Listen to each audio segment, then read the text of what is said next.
Welcome to GK solution. இன்றைய வீடியோவில் transistor ஃபேமிலியில் ஒரு முக்கியமான transistor IGBT insulated gate bipolar டிரான்சிஸ்டரை பற்றி தான் பார்க்க போகிறோம்.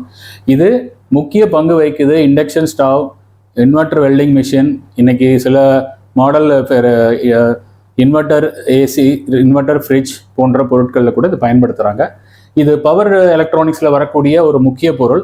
இதில் பார்த்தீங்கன்னா இதுக்கு முன்னாடி பார்த்த மாஸ்ஃபெட், மெட்டல் ஆக்சைடு செமிகண்டக்டர் எஃப்இடின்னு சொன்னோம் இல்லைங்களா, அந்த மாஸ்ஃபெட்டுங்கிற ஒரு டிரான்சிஸ்டரையும் பிஜேடி பைஜங்ஷன் டிரான்சிஸ்டர் அந்த டிரான்சிஸ்டரையும் ஒருங்கிணைத்து இரண்டின் உள்ள அட்வான்டேஜஸை, நன்மைகளை ஒருங்கிணைந்து நம்ம இதில் எடுத்துக்கிறோம். இதில் சில டிஸ்அட்வான்டேஜும் இருக்குது, அதையும் நான் சொல்கிறேன். இப்போ இதில் பார்த்தா இந்த ஒரு உருவம், அதோட ஈக்குவலன்ட் சர்க்யூட் இதுதான். இது புரிஞ்சிச்சுன்னா உங்களுக்கு ஐஜிபிடி எப்படி வேலை செய்யுதுங்கிறது எளிதாக புரியும். இதில் பார்த்தீங்கன்னா இந்த பொசிஷன் என்ன மாதிரி இருக்குது, இந்த பொசிஷன் மாஸ்ஃபெட். இதன் முந்தைய வீடியோ இது தெரியாதவங்க அந்த வீடியோவை பாருங்க. இது ஒரு மாஸ்ஃபெட்டை போல அமைந்திருக்கு. இங்க இருக்கிறது பிஜேடி, ஆனால் பிஎன்பி என்பிஎன் ரெண்டு பிஜேடியும் ஒருங்கிணைத்து எடுத்திருக்கிறாங்க. அப்போ இந்த போர்ஷன் வந்து பிஜேடியாக அமைந்திருக்கு. ஆனால் இந்த ரெண்டும் சேர்ந்துச்சுன்னா ரெண்டு பிஜேடியை இது போல என்பிஎன் பிஎன்பியை இதை போல அமைப்பில் இந்த பேஸ், இந்த கலெக்டருக்கு இந்த பேஸ், இது வந்து ஒரு லேச்சிங் சர்க்யூட் மாதிரி வருது. லேச்சிங் சர்க்யூட்னா தெரியும், ஒரு தடவை நீங்கள் ட்ரிகர் பண்ணீங்கன்னா ஆன் ஆகிடும், திருப்பி ஆஃப் பண்ண முடியாது. ஆஃப் பண்ணணும்னா மொத்த பவர் தான் ஆஃப் பண்ணணும். இதுக்கு பேர் தான் லேச்சிங் சர்க்யூட் சொல்லுவாங்க. ஸ்டார்டர்ஸ்ல எல்லாம் கூட பார்த்துருப்பீங்க.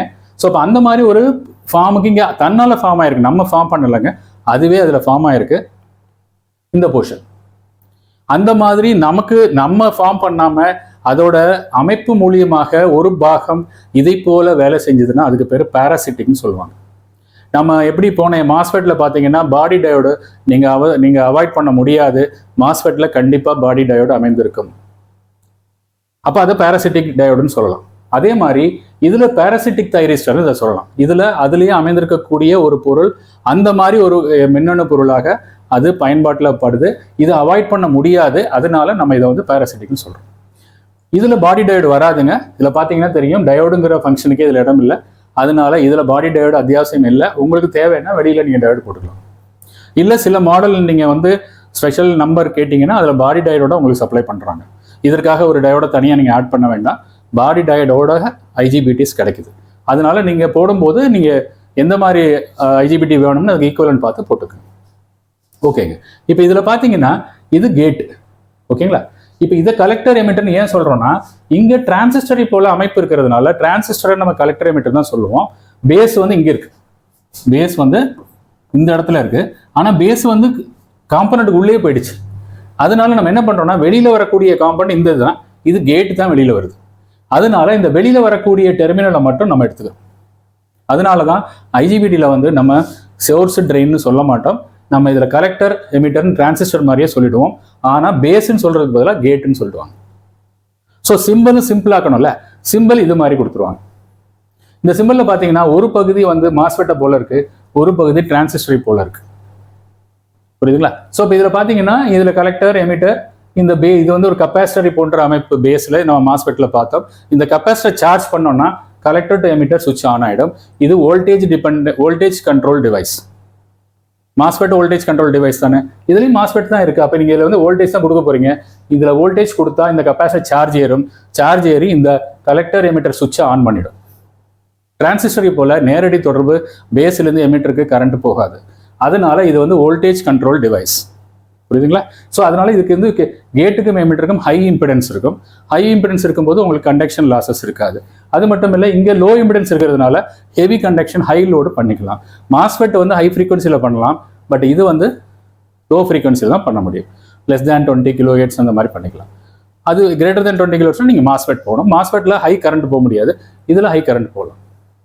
மாஸ்ஃபெட் வந்து ஒரு 10 வோல்ட்டில் வேலை செய்யுதுன்னா இது வந்து பேசலாம். இதுக்கு டிரைவர் வோல்டேஜ் நம்ம 4 to 8 வோல்ட்லேயே வேலை செய்யும். அது மாதிரி நிறைய அட்வான்டேஜஸ் இதில் இருக்குது, டிஸ்அட்வான்டேஜும் இருக்குது. நம்ம அதை பார்ப்போம். இப்போ இந்த தைரிஸ்டர் தான் டிஸ்அட்வான்டேஜ். இதை அவாய்ட் பண்ண முடியாது. ஆனால் இது எப்பொழுதுமே நம்ம பயனில் வராது. நீங்கள் எப்பயாவது இந்த கலெக்டர் எமிட்டர் வோல்டேஜை ஒரு அளவுக்கு மேலே அதிகப்படுத்திட்டீங்கன்னா இது வந்து லேட்ச் சர்க்யூட் மாதிரி பர்மனெண்ட் ஆன் ஆகிடும். நீங்கள் ஆஃப் பண்ண முடியாது. அந்த மாதிரி பண்ணும்போது ஐஜிபிடி பர்ன் ஆகிடும். ஏன்னா நீங்கள் ஆஃப் பண்ணலை, அதுக்கு பேரலாக இருக்கக்கூடிய வேறு ஐஜிபிடி ஆன் பண்ணிட்டீங்கன்னா ஒன்று ஷார்ட் சர்க்யூட் ஆகி அது வந்து எரிஞ்சு போயிடும். அதனால தான் சில நேரங்களில் ஐஜிபிடிஸ் வந்து நமக்கு நிறைய பர்ன் ஆகிறது. ஓகே, ஸோ இப்போ நம்ம இதுலேருந்து ஐஜிபிடி எப்படி இருக்குது, அது உள்ளே இருக்கக்கூடிய P type N type material எப்படி அமைந்திருக்குன்னு பார்க்கலாமா? அதில் இருக்கக்கூடிய P type region N type region எப்படி அமைத்திருக்கிறாங்க, இதுதான் நம்ம பிஎன் ஜங்ஷன்லேருந்து இப்போ பார்த்துட்டு வரோம். ஒரு யூஜேடி பிஜேடி அந்த மாதிரி அதுக்கு அடுத்து வரக்கூடிய பிஎன் ஜங்ஷன் டயோடு மாஸ்ஃபெட்டு எல்லாமே நம்ம ஒன் பை ஒன்னாக பார்த்துட்டு வரோம். அதில் இது வந்து ஒரு முக்கியமான பொருள் இதில் அமைந்திருக்கு. இது என்ன பண்ணுவாங்கன்னா, நான் ஒரு போர்ஷனை மட்டும் காமிக்கல, இதுக்கு கண்டினியூட்டியில் நான் இங்கே பிரேக் பண்ணி காமிச்சிருக்கிறேன். காரணம் என்னன்னா, இது வந்து நம்ம ஒரு ஐஜிபிடியில் எடுத்தீங்கன்னா ஒரு ஐஜிபிடி இருக்காது, பேரலாக இதே மாதிரி அமைப்பு பேரலாக நிறைய இருக்கும். ஸோ இப்போ அதோட பவர் கூட்டிகிட்டே வரும். நீங்கள் எவ்வளோ பவர் ஐஜிபிடி வாங்குறீங்க, அதில் எத்தனை ஆம்ஸ் வேறு உங்களுக்கு வேணும்னு அந்த ஐஜிபிடியோட நம்பர்லேயே இருக்கும். இப்போ 2N60னா அந்த 60ங்கிறது 60 ஆம்ஸ், 2N40னா 40 ஆம்ஸ். அப்போ எவ்வளோ கரண்ட் உங்களுக்கு வேணுமோ அத்தனை ஐஜிபிடியை பேரலாக அதுக்குள்ளே இணைச்சிருவாங்க. அந்த ஆம்ஸுக்கு தகுந்த மாதிரி அவங்களோட விலையும் மாறும். புரியுதுங்களா? இல்லைன்னா நீங்கள் 2 ஐஜிபிடியை பேரல் பண்ணிக்கலாம், அது உங்களுக்கு காஸ்ட் வைஸு இடம் அடைக்கும். ஆனால் நீங்கள் அதிகமான ஆம்ஸ் வேணும்னா அதுக்குள்ளே எப்படி அமைஞ்சிருக்கும்னா இந்த பாகம் ரிப்பீட்டடாக பேரலாக பல ஐஜிபிடிஸை பேரல் பண்ணி கொடுப்பாங்க. ஓகேங்க, இப்போ நம்ம இதை மட்டும் பார்த்தா போதும், நம்ம பேரலில் அது எல்லா ஐஜிபிடியும் ஒரே மாதிரி தான் வேலை செய்ய போகுது. இதில் எப்படி அமைஞ்சிருக்குன்னு பார்ப்போம். இதில் என்ன பண்ணுறாங்கன்னா, கலெக்டர் கீழே இருக்குது, கலெக்டருக்கு ஒரு அலுமினியம் லேயர் கொடுத்துருக்குறாங்க, அதுக்கு மேலே ஒரு பி டைப் லேயர் இருக்கு. இந்த லேயருக்கு பேர் இன்ஜெக்ஷன் லேயர்னு சொல்கிறாங்க. ஏன்னா இது வந்து ஒரு ஹோல்ஸை இதில் இன்ஜெக்ட் பண்ணுது.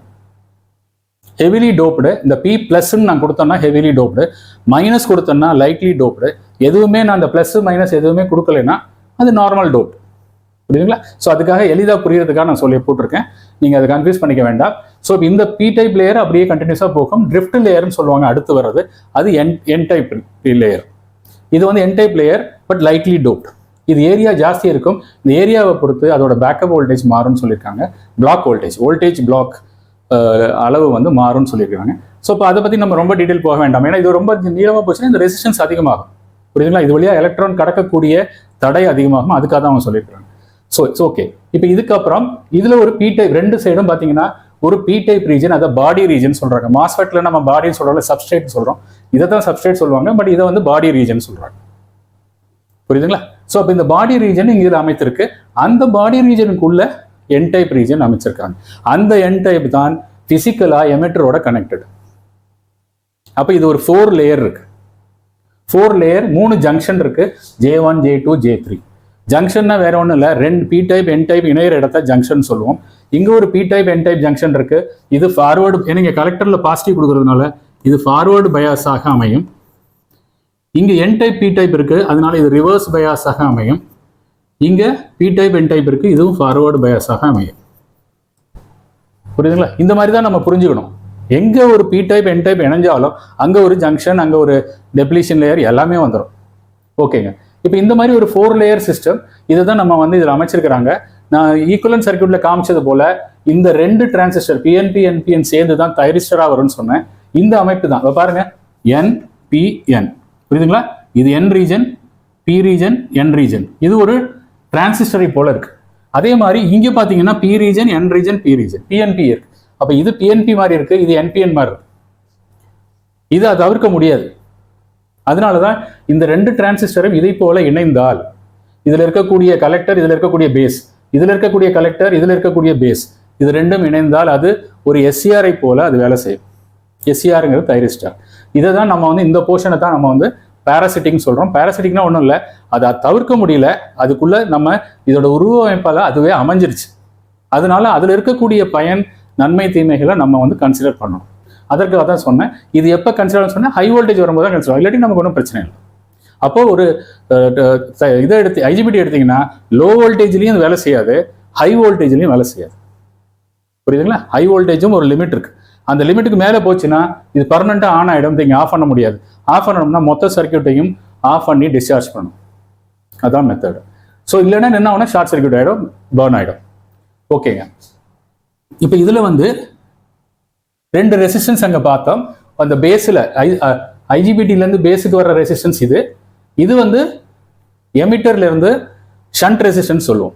எமிட்டர்லேருந்து ஃபர்ஸ்ட் லேயருக்கு போகக்கூடிய ரெசிஸ்டன்ஸ் நம்ம ஈக்குவலன்ட் சர்க்யூட்டில் பார்த்தோம். ஈக்குவலன்ட் சர்க்யூட் மறுபடியும் காமிக்கவா? பாருங்க, இங்க ஒரு ரெசிஸ்டன்ஸ் ட்ரிஃப்ட் ரீஜியன் ரெசிஸ்டன்ஸ் ஒன்று இருக்கு. இது வந்து ஷண்ட் ரெசிஸ்டன்ஸ். இப்போ ட்ரிஃப்ட் ரீஜியன் ரெசிஸ்டன்ஸை பாருங்க, இதுதான் ட்ரிஃப்ட் ரீஜியன் ரெசிஸ்டன்ஸ், இது ஷண்ட் ரெசிஸ்டன்ஸ். அதில் இருக்கக்கூடிய அந்த அளவு, அதில் இருக்கக்கூடிய மெட்டீரியல் ஒரு ரெசிஸ்டன்ஸை போல பிஹேவ் பண்ணுறதுனால அந்த வேல்யூவை நம்ம ஈக்குவலன்ட் சர்க்யூட்டில் கன்சிடர் பண்ணிக்கணும். அதற்காக தான் எந்தெந்த இடத்துல எல்லாம் அந்த ரெசிஸ்டன்ஸ் அந்த ஈக்குவலன்ட் சர்க்யூட் காமிச்சிருக்கேன். இந்த தைரிஸ்டர் ஃபேமிலி தான். இந்த பாருங்க, NPNP. ஒரு தைரிஸ்டர், ஒரு SCRோட லேயர் பார்த்தீங்கன்னா 4 லேயர்னு சொன்னேன். NPNP. இது வந்து ஒரு 4 லேயர் காம்பனன்ட் SCRன்னு சொல்லுவாங்க. சிலிகான் கண்ட்ரோல் ரெக்டிஃபயர் அல்லது செமிகண்டக்டர் கண்ட்ரோல் ரெக்டிஃபயர். இந்த ரீஜன்ல நமக்கு வந்து இது வருது. இதுலையும் இதை பற்றி நம்ம டீட்டெயில் நம்ம ஒரு சிறிய விளக்கம் நான் தர்றேன். ஏன்னா நம்ம SCRக்காக தனியாக வீடியோ பண்ணலை. அதனால இந்த வீடியோலேயே நான் ஒரு கடைசியில் நான் எப்படி வேலை செய்யுதுங்கிறத சொல்கிறேன். ஓகே, இப்போ இதில் வந்து அமைந்திருக்கிற பகுதி எல்லாத்தையும் நம்ம பார்த்துட்டோமா? இதில் என்ன பண்ணியிருக்காங்கன்னா, கடைசியாக இருக்க லேயர் இன்ஜெக்ஷன் லேயர்னு சொல்கிறாங்க. நீங்கள் சப்ளை கொடுக்கும்போது இந்த P லேயரும் இந்த N லேயரும் ரெண்டும் ஃபார்வர்டு பேஸில் இருக்குன்னு சொன்னேன். அப்போ இது கண்டக்ட் ஆகிடும். அதே மாதிரி NP இதுவும் கண்டக்ட் ஆகிடும். இந்த நடுவில் இருக்கு பாருங்க, இந்த லேயர் இதுதான் ரிவர்ஸ் பேஸில் வருது, கண்டக்ட் ஆகாது. புரியுதுங்களா? ஸோ இப்போ நம்ம வந்து இதை நீங்கள் சப்ளை கொடுத்த உடனே இங்கே பாசிட்டிவ் கிடைச்சிருச்சு, இங்கே நெகட்டிவ் கிடைச்சிருச்சு, இங்கே பாசிட்டிவ் வந்துருச்சுன்னா இது கண்டக்ட் ஆகிடும். கண்டக்ட் ஆகும் பொழுது இது ஹெவிலி டோப்புடுங்கிற காரணத்தால இங்கிருந்து ஹோல்ஸ் அங்கே பம்பின் பண்ணிடும், பிடிச்சி தள்ளிடும். புரியுதுங்களா? அது போய் அங்கே இருக்கக்கூடிய எலக்ட்ரான்ஸோட சேச்சுரேஷன் ஆகிக்கும். அதிகமான எலக்ட்ரான்ஸ் மேலே மூவ் ஆகி அது வழியாக அந்த பாதையை ரெசிஸ்டன்ஸை லோ பண்ணிடும். ஏன்னா இது போய் சேச்சுரேஷன் ஆகிடுச்சுன்னா அந்த ரெசிஸ்டன்ஸ் லோ ஆகிடும். லோ ஆச்சுன்னா அதிகமான கரண்ட் இது வழியாக பாஸ் ஆக ஆரம்பிச்சிடும். ஓகே, இதுக்கு மேலே இருக்க ட்ரிஃப்ட் லேயர். ட்ரிஃப்ட் லேயர்னா ஒன்றும் இல்லை, இங்கேருந்து வருது எலக்ட்ரான், இங்கேருந்து எலக்ட்ரானை பிடிச்சி இழுத்து இது வழியாக தள்ளி விடுது. அந்த பேசேஜை வந்து இந்த அளவை பொறுத்து அதோட வோல்டேஜ் பிளாக்னு சொல்கிறாங்க, அதை பொறுத்து அது மாறும். ஓகேங்க, இது ட்ரிஃப்ட் லேயர். ட்ரிஃப்ட் லேயருக்கு மேலே 2 பாடி ரீஜன் இருக்கு. பாடி ரீஜன் P டைப் லேயர். அந்த P டைப்புக்குள்ள N டைப் லேயரை டிஃப்யூஸ் பண்ணியிருக்காங்க. அந்த N டைப்ல தான் எமிட்டர் கனெக்டர்ல இருக்கு. அங்கே பிசிக்கலாக கனெக்ட் பண்ணிட்டாங்க. ஓகே, அதே மாதிரி கேட்டுக்கும் இந்த ட்ரிஃப்ட் லேயருக்கும் நடுவில் ஒரு டைஎலக்ட்ரிக் மெட்டீரியல் இருக்கு, சிலிகான் டை ஆக்சைடு. மாஸ்பெட்ல பார்த்த அதே டைஎலக்ட்ரிக் மெட்டீரியல் தான். இந்த சிலிகான் டை ஆக்சைடு தான் நமக்கு எலக்ட்ரிக் ஃபீல்டை வந்து சார்ஜ் எடுத்துக்குது. இதை கண்டக்ட் பண்ணும்பொழுது இது சார்ஜ் ஏறும். இந்த சார்ஜினால தான் இந்த IGBTயே கண்டக்ட் ஆக போகுது. மாஸ்பெட்ல பார்த்த அதே தியரி தான். புரியுதுங்களா? ஸோ இப்போ நம்ம என்ன பண்ணலாம்னா, அதே மாதிரி இதோட சிம்பிள்ல பார்த்தீங்கன்னா பாடி டாட் நான் காமிக்கல. மாஸ்பெட்ல பாடி டாட் தன்னால அமைஞ்சது பாராசிட்டிக்கா. பட் இங்கே வந்து பாடி டாட் கிடையாது. உங்களுக்கு வேணும்னா நீங்கள் பாடி டாட் வெளியில் கொடுத்துடலாம். இல்லை காம்பவுண்டோடைய இன்பில்ட்டாக கூட வருது, நீங்கள் அந்த மாதிரி ஆர்டர் பண்ணி வாங்கிக்கலாம். ஓகேங்க, இப்போ இது வந்து பேரலாக நம்ம எத்தனை IGBT வேணால் சேர்த்துக்கலான்னு நீங்கள் ஆம்ஸுக்கு தகுந்த மாதிரி நீங்கள் எத்தனை வேணால் அதில் நீங்கள் ஆம்ஸ் வாங்கினீங்கன்னா ஆட்டோமேட்டிக்காக உள்ளுக்குள்ளே நிறைய IGBTயை பேரல் பண்ணியிருப்பாங்க. புரியுதுங்களா? அதனால தான் இந்த இடத்துல நம்ம வந்து இந்த மாதிரி ஒரு பிரேக் காமிச்சிருக்கோம். ஏன்னா இது ஒரு பொருள் இல்லை, இது அப்படியே வரிசையாக நிறைய IGBTs பேரலாக நினைச்சிருப்பாங்க. ஒரு battery, lipo battery, lithium ion பேட்டரிலாம் நினைச்சிருக்காங்கல்ல, அது மாதிரி நினைச்சிருப்பாங்க. அது நீங்கள் எந்த அளவு வாங்குறீங்க பொறுத்து இருக்கு. ஓகே, இப்போ இதில் கலெக்டர் பார்த்தாச்சு. சப்ளை வந்து என்ன பண்ணியிருக்கோம்னா, இதில் ப்ளஸ் வோல்டேஜ் கொடுத்துருக்கோம், இங்கே மைனஸ் வோல்ட் கொடுத்துருக்குறோம், கேட்டுக்கும் ப்ளஸ் வோல்ட் கொடுக்குறோம். இப்போ நம்ம வந்து 1 by 1 சப்ளை கொடுத்து பார்க்கலாமா எப்படி வேலை செய்யுதுன்னு? நான் சப்ளைலாம் எடுத்துட்டேன். ஃபர்ஸ்ட் நான் என்ன பண்ணுறேன்னா, கலெக்டருக்கும் எமிட்டருக்கும் பவர் சப்ளை கொடுக்குறேன். சப்ளை என்ன பண்ணுறேன்னா ஒரு ஷண்ட் ரெசிஸ்டன்ஸ் வழியாக கொடுக்குறேன். ஏன்னா இது எவ்வளோ கரண்ட் எடுக்குது அப்படிங்கிறத செக் பண்ணுறதுக்கு இந்த ஷண்ட் ரெசிஸ்டன்ஸ் உபயோகமாகும். ஷண்ட் ரெசிஸ்டன்ஸ் வழியாக எமிட்டர்லேருந்து ஒரு ஷண்ட் ரெசிஸ்டன்ஸ் போட்டு மைனஸ் வோல்டேஜில் கொடுத்துருக்கோம். ப்ளஸ் வோல்டேஜை டைரெக்டாக கொண்ட கலெக்டரில் கொடுத்தாச்சு. ஆனால் இப்போ கண்டக்ட் ஆகலை, காரணம் நம்ம கேட்டில் சப்ளை கொடுக்கல. இப்போ நம்ம கேட்டில் சப்ளை கொடுக்கலாமா? அப்படி கொடுக்கும்போது என்ன நடக்கும் பார்க்கலாம். இப்போ நம்ம என்ன பண்ணுறோம்னா, இங்கிருந்து ஒரு பாசிட்டிவ் சப்ளை சிறிய வோல்டேஜ் 4 to 8 வோல்ட் நம்ம சப்ளை கொடுக்குறோம். கொடுத்துட்டோமா? இப்போ என்ன நடக்கும், நேரம் இங்கே மைனஸ் இருக்கு, எமிட்டர் வழியாக மைனஸ் இங்கே கிடைக்குது, இந்த என் ரீஜன் கிடைக்குது, இதுக்கு மேலே கேட்டுக்கு கிடைக்குது. இதுக்கு ரெண்டுக்கும் நடுவில் இருக்கக்கூடிய டைஎலக்ட்ரிக் மெட்டீரியல் இப்போ சார்ஜ் ஏறும். பார்ப்போமா எப்படி சார்ஜ் ஏறுது பாருங்க. சார்ஜ் ஏறின உடனே என்ன ஆயிடுச்சு, இந்த நெகட்டிவ் சார்ஜ் பூரா எலக்ட்ரான்ஸ், அந்த எலக்ட்ரிக் ஃபீல்டு எலக்ட்ரான்ஸை பூரா இங்கே இருக்கக்கூடிய மைனாரிட்டி கேரியர் எலக்ட்ரான்ஸை பூரா அது இழுத்து மாஸ்பெட்டில் என்ன நடந்ததோ அதே தான் நடக்குது. மாஸ்பெட் மாதிரி நமக்கு என்ன ஆச்சுன்னா ஒரு சேனலை உருவாக்கிடுச்சு, இந்த என் சேனலுக்கும் இந்த இன் சேனலுக்கும் உருவாக்கிடுச்சு. மாஸ்பெட்டில் என்ன பண்ணோம்னா இது வழியாக ட்ரெயின் கொடுத்து சோர்ஸ் வழியாக வெளியில் எடுத்தோம். பட் இங்கே ரெண்டுமே வந்து எமிட்டர் தான். சேனல் தான் உருவாக்கியிருக்கு. அது வழியாக எலக்ட்ரான்ஸ் பாஸ் ஆகலை. இந்த சேனல் எதுக்குன்னா 2 எலக்ட்ரானையும் இணைத்து ஒரு பாலமாக அமைந்திருக்கு. அப்போ இந்த ஏரியாவில் இந்த என் டைப்புக்கு மேலே இருக்கக்கூடிய டாப் போர்ஷன் ஒரு என் சேனலாக மாறிடுச்சு, என் டைப்பாக மாறிடுச்சு.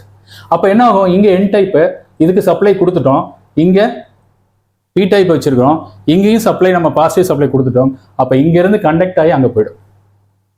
பார்க்கலாமா? ஆனால் இதில் என்னன்னா, இது பி டைப் வந்து இது பைபோலார், இது அதனால பி டைப்லேருந்து ஹோல்ஸ் மேலே வரும், ட்ரிஃப்ட் இது என் டைப்பில் இருக்கக்கூடிய எலக்ட்ரான்ஸ் கீழே வரும். ரெண்டும் ஒன்னோட ஒன்று கிராஸ் ஆகி அது சேச்சுரேஷனுக்கு போகும் இதே போல். அதனால தான் இதுக்கு பேர் பைபோலார் டிவைஸ்ன்னு சொல்கிறாங்க. பாருங்க, எலக்ட்ரான் கருப்பு கலரில் இருக்கலாம் எலக்ட்ரான், இதெல்லாம் ஹோல்ஸ் மேலே போகுது, எலக்ட்ரான் கீழே வருது. இது வந்து நீங்கள் கொடுக்கக்கூடிய பாசிட்டிவ் நெகட்டிவ் சப்ளைனால நடக்குது. சரி, இப்போ வந்து நம்ம என்ன பண்ணுறோம்னா, சப்ளை கொடுத்தாச்சு, இங்கே நம்ம நெகட்டிவ் ஃபீல்டு உற்பத்தியை பண்ணிட்டோம், எலக்ட்ரான் ஃபீல்டை வந்து பண்ணியிருக்கோம். இனிமேல் என்ன ஆகுதுன்னா, டைரெக்டாக எமிட்டர்லேருந்து ரூட் கிடச்சிருச்சு பாருங்க. இந்த எமிட்டர்லேருந்து இந்த என் டைப் ரீஜனுக்கு வந்து இங்கே இருக்கக்கூடிய பாதை வழியாக நேர கலெக்டரை வந்து அடையும். பார்ப்போமா? அவ்வளோதாங்க, கண்டக்ட் ஆகிடுச்சு.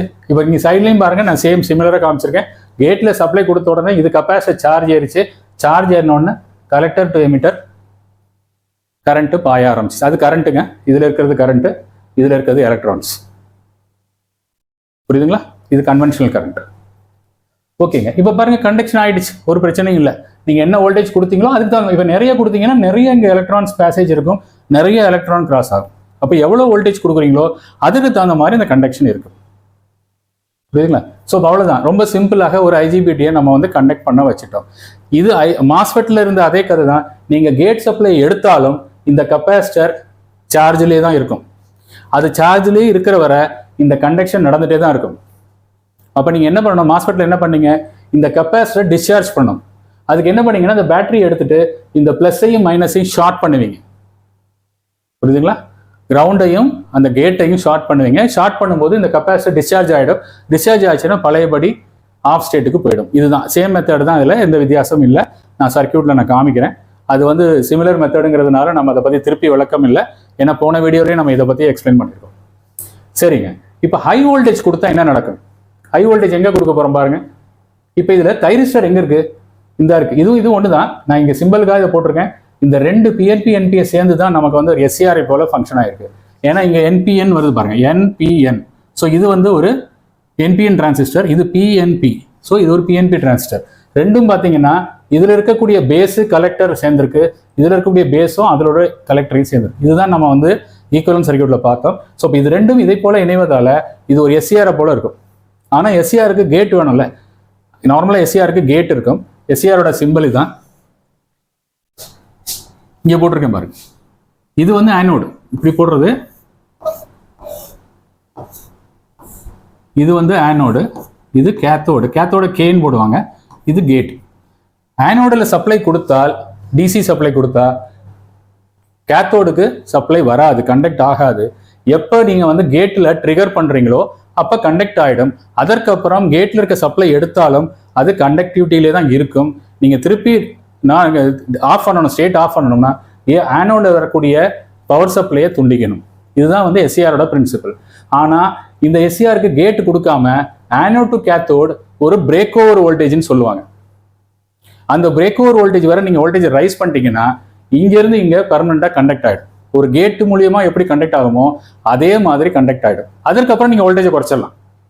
ஸோ அந்த வோல்டேஜை அதிகப்படுத்தி கண்டக்ட் பண்ணிட்டு திருப்பி குறைச்சிடலாம். புரியுதுங்களா? ஸோ இப்போ அந்த ப்ராப்ளம் தான் இங்கே. இப்போ நீங்கள் ஹை வோல்டேஜ் கொடுத்தீங்கன்னா இந்த தைரிஸ்டர் வந்து கண்டக்ட் மோடுக்கு போயிடும். கண்டக்ட் மோடு போயிடுச்சுன்னா திருப்பி ஆஃப் பண்ண முடியாது. நீங்கள் மேலே நீங்கள் கேட்டை வந்து மைனஸோட இணைச்சு அதை டிஸ்சார்ஜ் பண்ணால் கூட இந்த கண்டக்ஷன் ஆஃப் ஆகாது. சரிங்களா? ஸோ இப்போ இதோட அமைப்பை வந்து நான் தனியாக போட்டு உங்களுக்கு எக்ஸ்பிளைன் பண்ணுறேன், ஒரு எஸ்சிஆர் எப்படி வேலை செய்யுதுன்னு. எஸ்சிஆர் பாருங்க, இதே தான். இந்த போர்ஷனை நான் அப்படி இங்கே போட்டிருக்கிறேன். என் டைப் மேலே இருக்கு, பி இருக்கு, என் மைனஸ் இருக்கு, பி பிளஸ். இதே தான் என் பிளஸ் பி, என் மைனஸ் பி. இந்த லேயரை நான் உங்களுக்கு புரியறதுக்காக அப்படி போட்டிருக்கேன். இது 4 லேயர் டிவைஸ். இந்த டிவைஸை தான் நம்ம எஸ்சிஆர்னு சொல்கிறோம். இந்த எஸ்சிஆரில் பார்த்தீங்கன்னா 3 ஜங்ஷன் இருக்கு.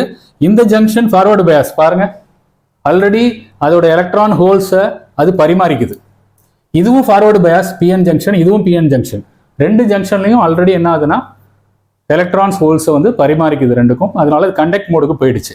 ஆனால் நடுவில் பார்த்தீங்கன்னா என்பி ஜங்ஷன் வருது, அது ரிவர்ஸ் பயாஸாக மாறிடும். இப்போ நம்ம கேட்டுக்கு சப்ளை கொடுக்கல, நம்ம வந்து ஆனோடு கேத்தோடுக்கு மட்டும்தான் கொடுத்துருக்கோம் பாருங்க. இப்போ இந்த வோல்டேஜ் அதிகப்படுத்திட்டே போனால் வித்தவுட் கேட்டாலும் அது வந்து கண்டக்ட் ஆகும். எப்போ கண்டக்ட் ஆகும்? அந்த voltage anode cathode voltage break over voltage சொல்லுவாங்க. அந்த வோல்டேஜ் வர ரைஸ் பண்ணிட்டீங்கன்னா அது கண்டக்ஷன் மோடுக்கு போயிடும். ஆக்சுவலாக கேட் என்ன செய்யுதுன்னா, நீங்க குறைச்ச வோல்ட்ல இந்த கேட்ல ஒரு சிறிய வோல்டேஜ் கொடுத்தீங்கன்னா அந்த கண்டக்ட் மோடுல எவ்வளவு வோல்டேஜ் தேவைப்படுதோ அந்த வோல்டேஜை இங்க பாஸ் பண்ணிடும். அதுதான் வந்து எஸ்ஏஆரோட சிஸ்டம். அதனால வித்தவுட் கேட்டு வித் கேட் ரெண்டுமே நடக்கும். வித் கேட்டுனா நீங்க இங்க கம்மி வோல்டேஜ் கொடுத்தா போதும், கேட்ல ட்ரிகர் பண்ணும்பொழுது அந்த வோல்டேஜ் பூஸ்டப் ஆகி அது கண்டக்ஷன் மோடுக்கு போகும். இல்லை நீங்க கேட் வேண்டாம், அதுவே தன்னாலே ஆப்ரேட் ஆகணும்னா இந்த வோல்டேஜ் வந்து பிரேக் ஓவர் வோல்டேஜை ரீச் பண்ணும் பொழுது ஆட்டோமேட்டிக்கா கண்டக்ஷன் பேர்ன் ஆகலைங்க, ஷார்ட் சர்க்யூட் ஆகாது, அது கண்டக்ஷன் மோடுக்கு போயிடும். ஆனால் எஸ்சிஆர் மட்டும் ஒரு தடவை கண்டக்ஷன் மோடு போயிடுச்சுன்னா மறுபடியும் ஆஃப் பண்ண முடியாது. காரணம் என்னன்னா, இது வழியாக ஒரு தடவை எலக்ட்ரான்ஸ் பாஸ் ஆக ஆரம்பிச்சிச்சுன்னா இந்த ஜங்ஷன் என்ன நடக்குது பாருங்க, ஷார்ட் சர்க்யூட் ஆயிடும், அழிஞ்சு போயிடும். அது ரெண்டும் ஜாயின் ஆயிடும். அதுக்கு அது வேணா நீ ஹீட்டாக தெர்மியானிக் எமிஷன்ல அது ஹீட்டாக மறுபடியும் பாருங்க அது வழியா கரண்ட் பாஸ் ஆக ஆரம்பிச்சிருச்சு. இங்கேயும் பாஸ் ஆகுது பாருங்க, இது வழியா பாஸ் ஆகுது. இது என்ன ஆனா அந்த கரண்ட் இது வழியா போயிட்டு இருக்கிற வர இந்த ஜங்ஷன் வந்து ஹீட் ஆகிட்டே இருக்கும். அந்த ஹீட் இருக்கிற வர தெர்மியானிக் எமிஷன் சொல்லக்கூடிய மெத்தட் மூலியமாக இந்த ஜங்ஷன் வந்து ஷார்ட் சர்க்யூட்டாகவே இருக்கும். அதனால இது எப்போதுமே பெர்மனன்ட் ஆன் மாதிரி ஆகிடும். இது வந்து ஃபார்வர்டு பயாஸ், இதுவும் ஃபார்வர்டு பயாஸ், ஆட்டோமேட்டிக்காக கண்டக்ஷன் நடந்துகிட்டே இருக்கும். ஆஃப் பண்ண முடியாது. ஆஃப் பண்ணணும்னு நினச்சிங்கன்னா நீங்கள் பவர் சப்ளை தான் துண்டிக்கணும். இல்லைன்னா இந்த வோல்டேஜை வந்து இந்த கண்டக்ஷன் மோடில் வோல்டேஜுக்கு கீழே இப்போ என்னன்னா கண்டக்ஷன் ஆகிடுச்சுன்னா எவ்வளோ வோல்ட்டுங்க வரும்? இங்கே ஒரு 0.7, இங்கே ஒரு 0.7, 1.4 வோல்ட் வரப்போகுது. அந்த 1.4 வோல்ட்டுக்கு கீழே கொண்டுட்டீங்க. இல்லை கரண்ட்டு வோல்டேஜ் வேண்டாம், அதில் போகக்கூடிய கரண்ட்டை லேட்ச் கரண்ட்னு சொல்லுவாங்க. இப்போ இது வந்து லேட்ச் கரண்ட், நீங்கள் அந்த கரண்ட் வந்ததுக்கப்புறம் தான் லேட்சில் இருக்குது. இன்னொன்று வந்து ஸ்டாப் கரண்ட். அப்போ ஸ்டாப் கரண்ட் வந்து ஒரு சப்போஸ் 5 ஆம்ஸு, லேட்ச் கரண்ட் 6 ஆம்ஸில் லேட்ச் கரண்ட் வருது. அப்போ நீங்கள் இன்க்ரீஸ் பண்ணி 6 ஆம்ஸில் நீங்கள் லேட்ச் கரண்ட் பண்ணிட்டீங்க. திருப்பி ஆஃப் பண்ணணும்னா இந்த வோல்டேஜில் போகக்கூடிய கரண்ட்டை 5 ஆம்ஸுக்கு கீழே இறக்குனீங்கன்னா டிஸ்கனெக்ட் ஆகிடும். அதுதான் மெத்தடு. ஸோ இப்போ இது எஸ்சிஆரோட வேலைப்பாடு இதுதான். இதோட எஸ்சிஆரோட சிம்பிள் இதுதான். ஸோ இப்போ இதுதான் சொன்னேன், இந்த பேராசிட்டிக் தைரிஸ்டாரை அவாய்ட் பண்ண முடியாது. அந்த தைரிஸ்டார்னால என்ன தீமைன்னா, ஹை வோல்டேஜ் வரும்போது பெர்மனண்ட்டாக கலெக்டர் டு எமிட்டர் அது சுவிட்ச் ஆன் ஆகிடும். நீங்கள் கேட்டில் இருக்கிறத டிஸ்சார்ஜ் பண்ணினாலும் அது ஆன் ஸ்டேட்டில் தான் இருக்கும். அப்போ ஆன் ஸ்டேட்டில் இருக்கும்போது அதுக்கு பேரலாக இருக்கக்கூடிய சீரீஸில் இருக்கக்கூடிய அனதர் தைரிஸ்டாரை வந்து அனதர் ஐஜிபிடி ஆன் ஆச்சுன்னா ரெண்டும் ஷார்ட் சர்க்யூட் ஆகிடும். அதனால தான் ஐஜிபிடி சில நேரத்தில் பர்ன் ஆகுது. புரியுதுங்களா? நம்ம தெரியாமல் ஹை வோல்டேஜ் கொடுத்துருவோம். அதனால தான் நான் சொன்னேன், இந்த சிஸ்டமை நீங்கள் புரிஞ்சாதான் நீங்கள் ஐஜிபிடியில் வேலை செய்யும் போது உங்களுக்கு இதெல்லாம் தெரியும். நீங்கள் டேட்டா ஷீட்டில் பார்த்தீங்கன்னா உங்களுக்கு சொல்லுவாங்க எவ்வளோ கரண்ட் பிரேக் ஓவர் வோல்டேஜ் எவ்வளோன்னு சொல்லுவாங்க. அந்த வோல்டேஜுக்கு நீங்கள் ரைஸ் பண்ணக்கூடாது. ஓகேங்க. இப்போ இதில் வந்து உங்களுக்கு எளிதாக புரிஞ்சிருக்கும்னு நினைக்கிறேன். இது வந்து என்பிடி டைப்னு சொல்கிறாங்க, அதாவது நாட் பஞ்ச் டைப்னு சொல்கிறாங்க. நாட் பஞ்ச் டைப்னா இது வந்து ஒரு ஏசிக்கு யூஸ் பண்ணிக்கலாம். இப்போ நீங்கள் டிசிக்கு வேணும்னா பஞ்சு டைப் வேணும். பஞ்சு டைப்னா ஒன்றும் இல்லைங்க, இந்த என் லேயரை 2 லேயராக பிரிச்சிருவாங்க. ஒரு பஃபர் லேயர் ஒன்று நடுவில் ஆட் பண்ணிடுவாங்க. இந்த இடத்துல பஃபர் லேயர், நம்ம அதை வந்து ரொம்ப டீட்டெயில் வேண்டாங்கிறதுக்கான எடுக்கல, அது டிசியில் யூஸ் பண்ணும்போது அதை யூஸ் பண்ணிக்கலாம். இதை பஃபர் லேயர்னு சொல்லி இந்த என் டைப்பையே 2ஆக பிரிச்சிருவாங்க. என் லைட்லி டோப்டு, ஹெவிலி டோப்டுன்னு 2ஆக பிரிச்சிருவாங்க. இந்த பஃபர் லேயர் ஒன்று ஆட் ஆன் ஆச்சுன்னா அதுக்கு பேர் பஞ்சு. இப்போ என்பிடின்னு சொன்னேன் இல்லையா, அது பிடி ஐஜிபிடின்னு சொல்லுவாங்க. பஞ்சு டைப். இது நான் பஞ்சு டைப். இது ஏசிக்கு யூஸ் பண்ணுவாங்க, பஞ்சு டைப் டிசிக்கு யூஸ் பண்ணுவாங்க. ஜஸ்ட் நீங்கள் தெரிஞ்சுக்கிட்டா போதும் இந்த மாதிரி 2 வகை இருக்குன்ட்டு. அதனால எல்லா ஐஜிபிடியும் எல்லா இடத்துலையும் நீங்கள் யூஸ் பண்ணக்கூடாது. ஓகேங்க. ஸோ இப்போ இதில் வந்து உங்களுக்கு எளிதாக புரிஞ்சிருக்குன்னு நம்புகிறேன். இது கொஞ்சம் கன்ஃபியூஷனாக தான் இருக்கும் இதுக்கு முன்னாடி பார்த்த டிரான்சிஸ்டரை விட. ஆனால் இது முக்கியமான டிரான்சிஸ்டர். நீங்கள் பேசிக்காக கேட்டில் வோல்டேஜ் கொடுத்தா கலெக்டர் டு எமிட்டர் சுவிட்ச் ஆன் ஆகுன்னு மட்டும் தெரிஞ்சிட்டா போதும். கலெக்டர் டு எமிட்டர் கரண்ட்டுக்கு லிமிடேஷன் இருக்குது. லோ வோல்டேஜ்லையும் வேலை செய்யாது, ஹை வோல்டேஜ்லையும் வேலை செய்யாது. அதை நீங்கள் பார்த்துக்கணும். புரியுதுங்களா? ஏன்னா உள்ளே இருக்கக்கூடிய பேராசிட்டிக் தைரிஸ்டார் ப்ராப்ளம் கொடுக்க ஆரம்பிக்கும். அதற்கப்புறம் இது நார்மலாக மாஸ்ஃபெட்டை போல தான். இதை ஒரு தடவை ஆன் பண்ணிட்டீங்கன்னா கேட் வோல்டேஜ் ரிமூவ் பண்ணாலும் கண்டக்ஷன் மோட் போகாது. அது என்ன ஆகும்? டிஸ்சார்ஜ் பண்ணணும், அந்த கெப்பாசிட்டன்ஸை டிஸ்சார்ஜ் பண்ணணும். நான் போன தடவை சுவிட்ச் வச்சு நான் மாஸ்பெட்டில் காமிச்சேன். நார்மலாக ஒரு டிரைவர் சர்க்யூட் எப்படி அமைஞ்சிருக்குன்னு ஒரு சிறிய விளக்கம் இதில் காமிக்கிறேன். இதில் என்ன பண்ணியிருக்காங்கன்னா, இதுதான் வந்து ஐஜிபிடியோட சிம்பிள். கலெக்டர் எமிட்டர் இருக்குது. கேட் வந்து ஐசோலேட்டட் பேஸ்லேருந்து கேட்டு கொடுத்துருக்காங்க. கேட்டுக்கு ஒரு ரெசிஸ்டன்ஸ் கண்டிப்பாக கொடுக்கணும், நான் போன தடவை சொன்னேன். ஸோ இப்போ இந்த ரெசிஸ்டன்ஸ்க்கு அப்புறம் 2 டிரான்சிஸ்டர் கொடுத்துருக்காங்க, ஒன்று பிஎன்பி, ஒன்று என்பிஎன். அது ரெண்டோட பேஸையும் ஒன்றாக இணைத்து பல்ஸ் கொடுக்குறாங்க. அப்போ இங்கே பாசிட்டிவ் பல்ஸ் வரும்போது என்பிஎன் டிரான்சிஸ்டர் கண்டக்ட் ஆகும், நெகட்டிவ் பல்ஸ் வரும்போது பிஎன்பி டிரான்சிஸ்டர் கண்டக்ட் ஆகும். அப்போ பாசிட்டிவ் பல்ஸ் கண்டக்ட் ஆகும்போது ப்ளஸ் வோல்டேஜ் போயிடும், திருப்பி நெகட்டிவ் பல்ஸ் கண்டக்ட் ஆகும்போது மைனஸ் வோல்டேஜ் போயிடும். அப்போ ப்ளஸ் வோல்டேஜ் வரும்பொழுது இது கெப்பாசிட்டர் சார்ஜ் ஏறும், சார்ஜ் ஏறினோன்னா கலெக்டர் எமிட்டர் கண்டக்ட் ஆரம்பிச்சிடும். திருப்பி இங்கே வந்து நீங்கள் பல்ஸை குறைக்கும் போது பிஎன்பி டிரான்சிஸ்டர் கண்டக்ட் ஆகும் பொழுது மைனஸ் வோல்ட் அங்கே போயிடும். மைனஸ் வோல்ட் போச்சுன்னா இந்த கெப்பாசிட்டர் டிஸ்சார்ஜ் ஆகிடும். டிஸ்சார்ஜ் ஆனோடனே இந்த கண்டக்ஷன் மோட்லேருந்து ஆஃப் ஸ்டேட்டுக்கு போயிடும். ஸோ இப்போ இதை போல தான் நமக்கு வந்து ஒரு டிரைவர் சிஸ்டம் இருக்கும். இப்போல்லாம் டிரைவருக்கு ஐசிஸ் இருக்குது, ஐசிக்குள்ளே இதான் இருக்கும். இன்னும் வந்து டைரெக்டாக இருக்கக்கூடாது, ஏன்னா மைக்ரோ கண்ட்ரோல்லேருந்து கண்ட்ரோல் பண்ணுறது. ஐசிக்குள்ளே ஒரு ஆப்டோ கப்ளர் மூலியமாக இந்த சிக்னலை இது கொடுப்பாங்க. ஏன்னா இது வந்து ஒரு 5 வோல்ட்டில் வேலை செய்யும், 5 to 8 வோல்ட்டில்.